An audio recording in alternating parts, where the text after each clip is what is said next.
1, 2, 3, 4. Est-ce que le micro marche? Je crois que c'est bon. Ici Queen, je pense que vous m'avez tous reconnu parce que ma voix est un délice. Un peu comme moi, quoi. Ce petit message juste pour vous dire que Léna vous souhaite de très bonnes fêtes de fin d'année et surtout une bonne année 2022. Car oui, cette vidéo sortira le 31 au soir. Qu'est-ce qu'elle est conne, cette meuf, c'est pas possible, je vous jure. Surtout, ne lui dites pas que je viens de dire ça, sinon je suis virée, ma vie est fichue. Enfin bref, moi je vous laisse avec la fucking vidéo qui est incredible. D'ailleurs, est-ce que vous pensez que je fais partie de ses antagonistes préférés? Bref, c'est parti pour la fucking vidéo. Allez, c'est parti, nouvelle vidéo. J'espère que ça va vous plaire parce que si ça vous plaît pas, bah je peux rien faire. C'est parti pour la vidéo.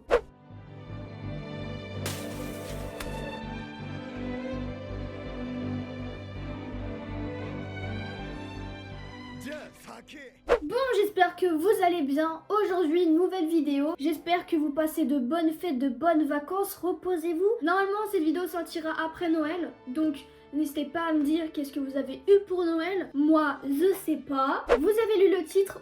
Aujourd'hui, je vais enfin révéler mon top 5 de mes antagonistes préférés de One Piece. Alors bien sûr, c'est pas un top des meilleurs antagonistes de One Piece, même si selon moi, il pourrait, je dis bien il pourrait, être possible. Donc là, je me retrouve avec 5 antagonistes que vous allez aimer ou non, mais je vais vous dire pourquoi je les ai placés ici, pourquoi ils sont dans mon top 5 et pourquoi je les kiffe de fou.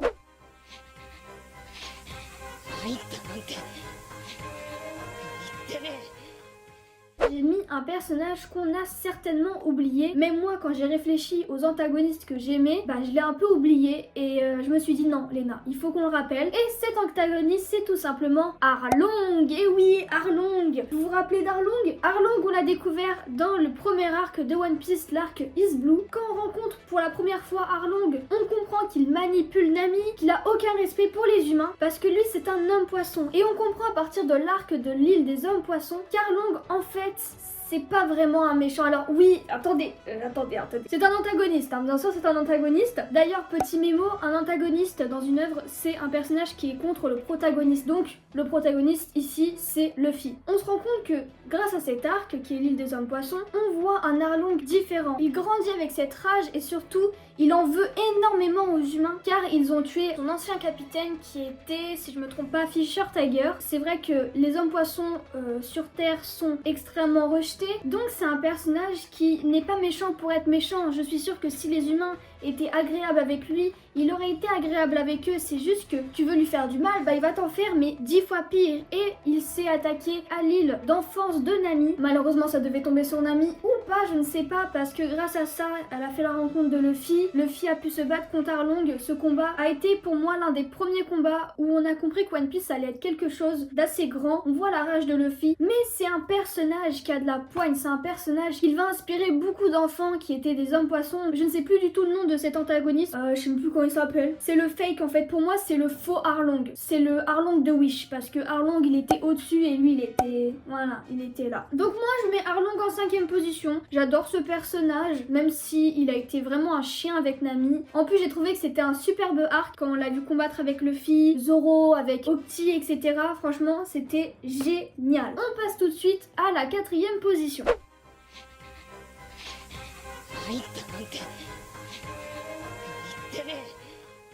Bon, à partir de ce top 4, vous allez certainement avoir des personnages que vous allez vous attendre de voir. Donc, en 4ème position, j'ai mis ce petit beau gosse. Enfin, ce petit, il est plus imposant que moi, mais c'est pas grave. J'ai mis Crocodile. Crocodile, on pouvait s'y attendre. C'est un personnage qu'on a découvert lors de l'arc Alabasta. Un arc qui est clairement incroyable. C'est avant l'ellipse. On le découvre dans son élément, dans le désert, voilà. Il a été assez malin sur ce coup parce que Crocodile a le fruit du démon du sable, donc il est clairement dans son environnement.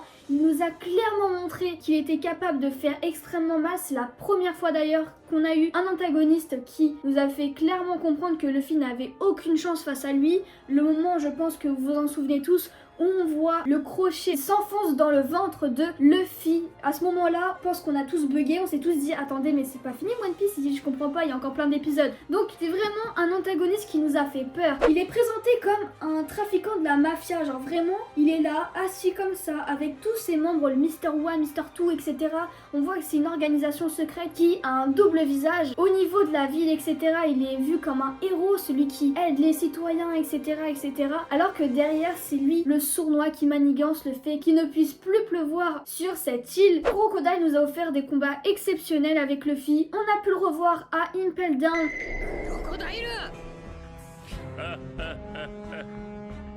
久しぶりだな麦わら Cette phrase elle est tellement emblématique, je la kiffe. Grâce à cet arc, on peut voir une nouvelle facette de Crocodile. On l'a découvert étant un grand méchant et maintenant on lui découvre une autre facette. On voit bon déjà qu'il ne peut pas vaincre Luffy, voilà, Luffy il a trouvé la technique pour le vaincre, mais on voit qu'il cache des secrets. Et il aurait un secret avec Ivankov. Beaucoup de théories disent que Crocodile aurait été une femme à l'époque, même Oda l'a dessiné étant petit. On pourrait penser que c'est un garçon ou une fille, on ne sait pas du tout en vrai, mais on aura sûrement les réponses un jour. Il y en a même qui ont dit que c'était la mère de Luffy. Je vous jure qu'ils ont dit ça. Non, vous allez peut-être un peu trop loin. Crocodile qui est un personnage sournois, qui a de l'audace, on l'a vu à Marineford avec Barbe Blanche, il n'a pas hésité à vouloir trancher la tête de Barbe Blanche. Est-ce que c'est encore un antagoniste à ce jour? Je ne sais pas vraiment, mais bon, il sera pas allié avec Luffy, genre. S'il est allié, c'est un peu comme dans Marineford, juste pour les mêmes causes, on va dire. Enfin bref, on passe tout de suite à la 3e position.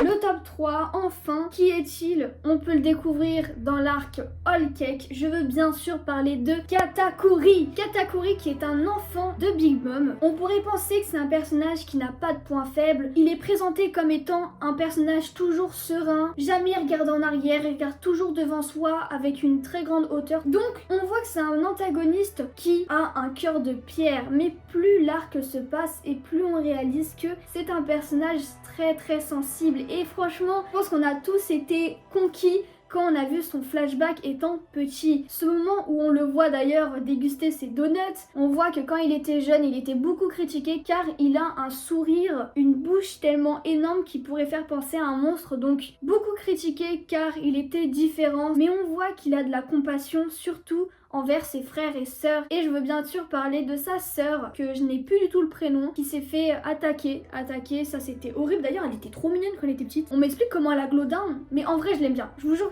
Ah c'est Brûlé, voilà, c'est bon, ça me revient dans ma tête, elle s'appelle Brûlé. C'est ça aussi qui est cool à l'arc Whole Cake, c'est qu'on voit une vraie famille, c'est pas un équipage, c'est une famille. Bon alors Big Mom elle serait capable de les tuer, mais eux ils sont comme ça, genre vraiment ils sont comme ça. À partir de ce moment, Katakuri a totalement changé, il a décidé de ne plus baisser sa garde, il a mis une écharpe, cacher ce sourire et pour montrer aucune faiblesse. Mais malheureusement ou heureusement, il a fait la rencontre de Luffy. Ce combat est incroyable, je pense qu'on est tous d'accord pour se le dire. Magnifique combat, on voit que Katakuri respecte son adversaire et j'adore les antagonistes qui sont comme ça, qui même s'ils sont pas du même camp, en vrai ils pensent la même chose, chacun veut sauver son équipage, chacun veut sauver sa famille, parce que oui pour moi Luffy c'est Mugiwara, c'est sa famille, faut se le dire. Par exemple quand l'une des sœurs intervient pour blesser Luffy, il n'a aucune pitié à se trancher lui-même le corps pour être équitable avec Luffy. Il a aussi permis à Luffy de progresser et ça c'était génial. On voit un personnage qui est sûrement plus puissant que Luffy. Moi je suis de la team qui dit que Katakuri aurait pu le vaincre, c'est juste que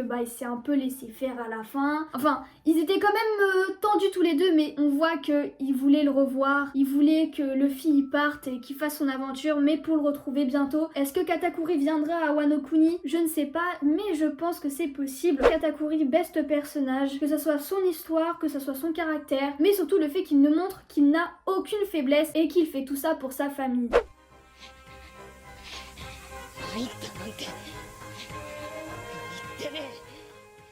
Et ce personnage, alors je pense que c'est totalement un personnage qui mérite d'être dans ce top 3 et je veux bien sûr parler de Doflamingo. Doflamingo, on l'a découvert. C'est à East Blue d'ailleurs et c'est avant l'arc Skypiea. On a déjà ce petit focus. On le voit aussi à Marineford. Mais on a vraiment son focus à partir de l'arc Dressrosa. Lui, c'est un peu comme Crocodile. Il a conquis le pays. Tu comprends pas ce qui se passe. T'as Dressrosa, il y a des jouets partout. Tu te dis, mais what the fuck? Depuis quand les jouets c'est vivant? Tu comprends pas. Mais bon, t'es dans One Piece donc tout est possible. Donc tu dis que c'est peut-être ça. Mais pas du tout. C'est Sugar qui fait des petits trucs chelous. Donc Doflamingo a totalement réussi à régner sur ce pays. Il en a fait sa fierté clairement avec sa famille qui n'est pas vraiment une famille. Mais bon, on le voit de toute façon avec son magnifique flashback qui est sûrement l'un des flashbacks les plus horribles. Enfin, horrible. Magnifique on veut dire. C'est juste que c'est atroce ce qu'on a pu voir de Doflamingo. Doflamingo qui était un dragon céleste. Seulement son père qui refusait les actes que faisaient les dragons célestes a décidé d'enlever ce titre. Et Doflamingo il l'a eu là parce que lui il kiffait sa vie. Genre vraiment il vivait sa best life. Et là son père il lui dit non non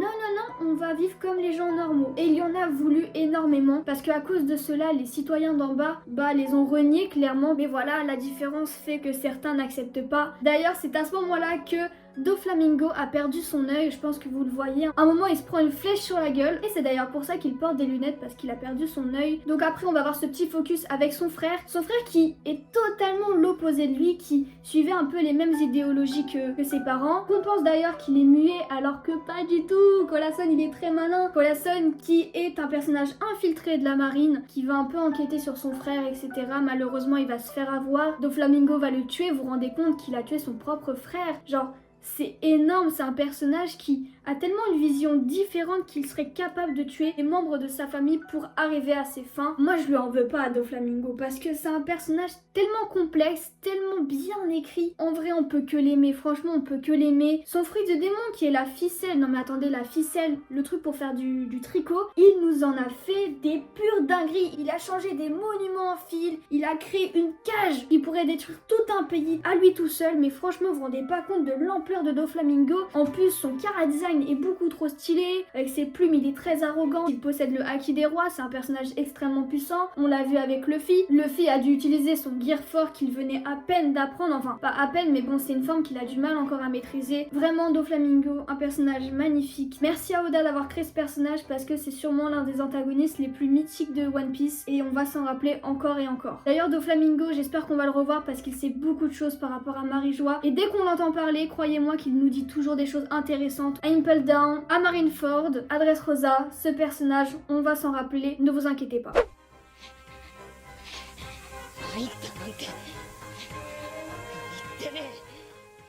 Bref, on passe tout de suite à la première position. Je sais pas si on peut s'y attendre que je mette ce personnage en première position parce qu'il y en a tellement, vraiment il y en a tellement qui sont cool. Mais moi je l'ai mis en première position parce que ce personnage est sûrement l'un des personnages les plus puissants de One Piece. Et je veux bien sûr parler de Kaido. Kaido, la bête la plus puissante du monde. L'empereur qui a derrière lui l'équipage des 100 bêtes. On rencontre Kaido pour la première fois. Alors je sais plus du tout où c'est mais c'est sur une île parce que on le rencontre un jour où il a essayé de se suicider. Malheureusement sans succès, ce gars souhaite la mort. C'est un antagoniste qui n'a pas vraiment d'objectif. À Wano on voit qu'il en a, mais en même temps, je sais pas s'il est vraiment heureux ce personnage. S'il a envie de mourir, c'est que pour lui il a déjà tout vu. Moi je pense qu'il avait besoin que Luffy arrive pour que il y a ce petit challenge et on peut le voir pour les personnes qui lisent en ce moment One Piece. Il kiffe son combat avec Luffy, il adore ça. Mais pourquoi j'ai mis Kaido en première position? Kaido est selon moi un personnage extrêmement malveillant qui n'a pas honte d'utiliser un peuple pour ses fins, faut se le dire. Ce gars, il s'en fout, lui tout ce qu'il kiffe c'est la piraterie. Après c'est vrai qu'on n'a pas vraiment un flashback par rapport à ce personnage.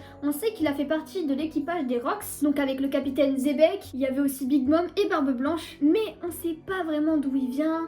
On sait pas vraiment qui il est. On comprend qu'il serait la descendance des Oni, donc je veux bien sûr faire référence à Oz et un autre personnage qui est Marineford, mais je me rappelle plus son prénom. En plus, Oz aurait été enfermé à Marie-Joie, c'est assez bizarre, donc il a son importance dans l'histoire. Kaido est à Wano Kuni pour une seule et unique raison, ne pas se faire repérer par la marine, ne pas avoir des problèmes avec la marine, lui il va être tranquille, il veut créer son île, poser tranquille. Donc c'est un personnage très sournois qui n'a pas honte de faire du mal à sa famille, car oui je vais parler de famille, alerte spoil, voilà. Je veux bien sûr parler de sa fille Yamato qui a été maltraitée, qui a été placée dans une grotte juste parce que Kaido refusait d'admettre qu'elle se sentait plus Oden Oden que Yamato. Je pense que c'est un personnage pas du tout ouvert, faut se le dire, il est pas du tout ouvert d'esprit. Mais bon, qu'est-ce que j'aime chez Kaido? C'est sûrement son côté respectueux. Alors, Olaf va me dire, mais qu'est-ce que tu racontes, Léna, il est pas du tout respectueux, Kaido. Si, on l'a bien vu face à Oden. Il a respecté son pari, il lui a dit, écoute mec, y a pas de problème, je te laisse les fourreaux rouges, mais je te tue. Et il lui dit bien cette phrase magnifique qui est qu'il aurait aimé le combattre, un peu à la loyale, on va se le dire. Mais sauf qu'il y a la vieille qui s'est transformée en Momonosuke, du coup, le combat il s'est coupé court. Mais Kaido lui dit bien qu'il a tué la vieille, qu'il regrette ça, et ça montre que c'est pas un personnage qui a de la haine pour rien. Genre, lui, ça se voit, il kiffe les combats, il kiffe la piraterie.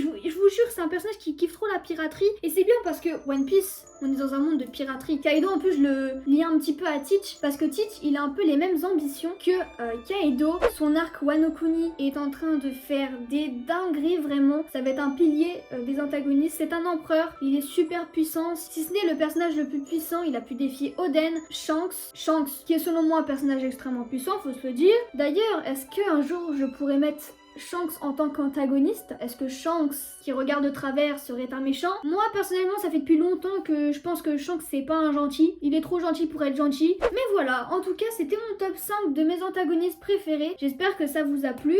N'hésitez pas à mettre votre top 5 de vos antagonistes préférés. Alors bien sûr, il y en a plein d'autres. J'espère que cette vidéo vous a plu. N'hésitez pas à liker et à vous abonner. On se retrouve pour une prochaine vidéo. Sayonara!